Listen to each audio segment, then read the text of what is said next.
बात कशीदा है, इसका जिम्मेवार कौन है उसकी बात रखनी पड़ेगी। और जो हुआ गलत हुआ, हिंदुस्तान की डेमोक्रेसी का कत्ल है, हिंदुस्तान के आइन का कत्ल है। एक चुना हुआ नुमाइंदा जिसको लोगों ने चुना है, अगर उसको हटाना है तो लोग ही हटाएंगे। लेकिन एक डीसी कहेगा कि उसको पीएसए, वो डीसी जिसके खिलाफ उसकी शिकायत थी उसी डीसी ने वहाँ उसको पीएसए लगा दिया। ये कौन सा कायदा और कानून है और ये कौन से किताब में लिखा है कि जिसके खिलाफ शिकायत है वही एक्शन लेगा। और आज का जो माहौल है, आज ऑफिसर खुद ही पटवारी, खुद ही तहसीलदार और खुद ही गिरदावरी और खुद ही रजिस्ट्री करते हैं। ये सिस्टम जम्मू कश्मीर में चलने वाला नहीं है। एलजी साहब के पास पुलिस है, ये आईपीएस आईएएस कैडर एलजी साहब के पास है। और मैं एलजी साहब से रिक्वेस्ट करूंगा कि आप हिंदुस्तान की डेमोक्रेसी को अगर मजबूत करना चाहते हैं, इस तिरंगे को मजबूत करना चाहते हैं, तो फिर इन इंस्टीट्यूशन को मत बिगाड़िए। ये एक एमएलए की बात नहीं। हम नहीं कहते महराज ने कोई जो लैंग्वेज इस्तेमाल की वो ठीक थी, लैंग्वेज ठीक नहीं, शायद आपको भी वो लैंग्वेज अच्छी नहीं लगेगी। हमारे समाज के, हमारी सोसाइटी में ऐसी लैंग्वेज नहीं चलती। बट एक इंस्टीट्यूशन की बात है, एक सिटिंग एमएलए है, अगर आपने उस पर कोई बात थी, अगर कोई बदतमीजी थी तो दोनों पक्षों को देखना चाहिए था। और उसके बाद अगर पीएसए, मुझे लगता है पीएसए कब लगता है, पीएसए तब लगता है जब कोई एंटी नेशनल हो, जो कोई देश के खिलाफ कोई बात करता हो, या सोसाइटी या समाज के लिए कोई खतरा हो, चाहे कोई ड्रग बेचने वाला हो या कोई बड़ा कोई माफिया हो, उन लोगों को आप पकड़ नहीं रहे। वो लोग ड्रग वाले आपसे पकड़े नहीं जा रहे। हमारी नस्लों की नस्लें आई ड्रगिस्ट कर दिए, हमारे बच्चे खत्म कर दिए, वो आपसे पकड़े नहीं जा रहे, उन पे आपसे पीएसए नहीं लगाया जा रहा। लेकिन एक सिटिंग एमएलए के ऊपर जब आप एक पीएसए लगा रहे हैं, ये सवाल एलजी साहब आप पे खड़ा हो रहा है और आपको जवाब देना होगा। और अभी भी वक्त ज़्यादा लेट नहीं हुआ। मैं आपसे यही रिक्वेस्ट करूंगा कि इस पीएसए को रिवोक करिए और एमएलए को जो है, ऑनरेबल एमएलए जो है उसको बाहर निकलिए, क्योंकि इंस्टीट्यूशन पे आपने अटैक किया है। एक एमएलए की बात नहीं, एक इलेक्टेड रिप्रेजेंटेटिव की बात है। और ये लाखों कुर्बानियां दे के इस देश की आज़ादी ली गई है, इस डेमोक्रेसी को लिया गया है, इस आइन को बनाया गया है बाबा साहब भीमराव अम्बेडकर ने। राजगुरु सुखदेव, भगत सिंह छोटी सी उम्र में इसी चीज़ को पाने के लिए आप कुर्बान हो गए।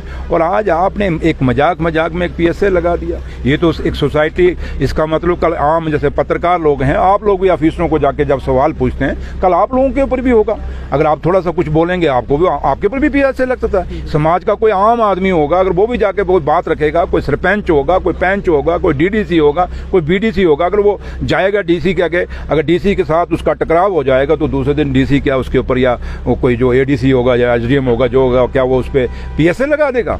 ये तो मजाक है हिंदुस्तान के आइन का और हिंदुस्तान के कानून का और हिंदुस्तान की डेमोक्रेसी का। इसलिए मैं इसको स्ट्रांगली कंडेम्ड करता हूं और उम्मीद करते हैं कि इस पे फैसला लिया जाएगा और इसको एलजी साहब रिवोक करेंगे इस फैसले को, ताकि जो माहौल एक बिगड़ा है, ये माहौल नहीं बिगड़ना चाहिए। आज डोडा में चाहे लोग सड़कों पे आए हैं तो गलत है, नहीं ऐसा मौका नहीं देना चाहिए था सरकार ने। और ये डीसी को भी सोचना चाहिए, डीसी की बड़ी लंबी सर्विस है। और ये डीसी साहब मत सोचें कि अगर जितने भी ऑफिसर हैं, मैं उनको कहूँगा आप पॉलिटिक्स में मत इन्वॉल्व होइए, क्योंकि एक पॉलिटिकल डिसीजन है ये जो पीएसए है।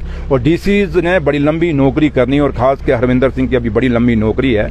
ऐसे अगर छोटी छोटी लड़ाइयों में अगर पड़ेंगे ये लोग, तो ये नौजवान हैं, कल बड़ी लंबी नौकरी करनी है। वक्त बदलते टाइम नहीं होता। आज सुई उस साइड है, कल यही सुई दूसरी साइड जब जाएगी तो मुश्किल हो जाती है उस पर नौकरियां करने। हमने ये मादी में देखा है और आप लोगों ने भी देखा है, जब सरकारें बदलती हैं तो चमचागिरी फिर चमचागिरी भी बदलती है। तो इसलिए उतनी चमचागिरी करो जितनी कल निभा सको। तो मैं बीजेपी के जो एमएलएज हैं, जो लीडर जम्मू कश्मीर में, मैं उनको भी कहूँगा कि अगर बदतमीजी की आप बात करते हैं तो मैं आपसे पूछना चाहता हूँ, शाम को जो, और आप पत्रकार लोग भी जो हैं, शाम को जो डिबेट चलती है नेशनल टीवी पे, जो बकवास वहाँ बोला जाता है, मैडम सोनिया गांधी के खिलाफ क्या क्या नहीं बकवास किया गया। आपने जब एक बीजेपी का सीनियर लीड स्पोक्समैन जो है वो नेशनल टीवी पे कांग्रेस के स्पोक्समैन को उसकी माँ के ऊपर कितनी बकवासनामा उसने किया, मैं कहना नहीं चाहूँगा, मेरा मुंह इजाज़त नहीं देता, हमारा समाज इजाज़त नहीं देता कि उनके ऊपर पे पीएसए क्यों नहीं लगा। अगर पीएसए लगाना है तो कैसे लगे? नहीं, वो अलग बात है, मैं जनरल बात कर रहा हूँ। तो इसलिए बात में राज नहीं, ओवरऑल मैं कह रहा हूँ, अगर बदतमीजी का माहौल इस हिंदुस्तान में कोई लाया है तो बीजेपी का सोशल मीडिया, बीजेपी के फेक आईडी जो है, वो यहाँ माहौल ऐसा बदतमीजी का पैदा किया गया। ये जो बदतमीजी हो रही है, चाहे मेराज करे, चाहे बीजेपी के लोग करें, ये इस देश का कल्चर नहीं रहा, ये जम्मू कश्मीर का कल्चर नहीं रहा। और इसलिए मैं लोगों से अपील करूंगा कि हमें इन गाली गलोचों से बचना चाहिए। लेकिन फिर भी जो ये हुआ है इसको हम बार बार कहते हैं, अगर फिर फैसला लेना है तो सबके लिए होना चाहिए। फिर वो बीजेपी के लोग जो बदतमीजी करते हैं, चाहे जम्मू कश्मीर के अंदर करते हैं लीडर, चाहे हिंदुस्तान में करते हैं, तो सबके ऊपर अंदर ठोकिए, सबको पीएसए लगा दीजिए। लेकिन ये नहीं चलेगा, हिंदुस्तान का आइन कभी इजाजत नहीं देगा कि हम पिक एंड चूज करें। Thank you.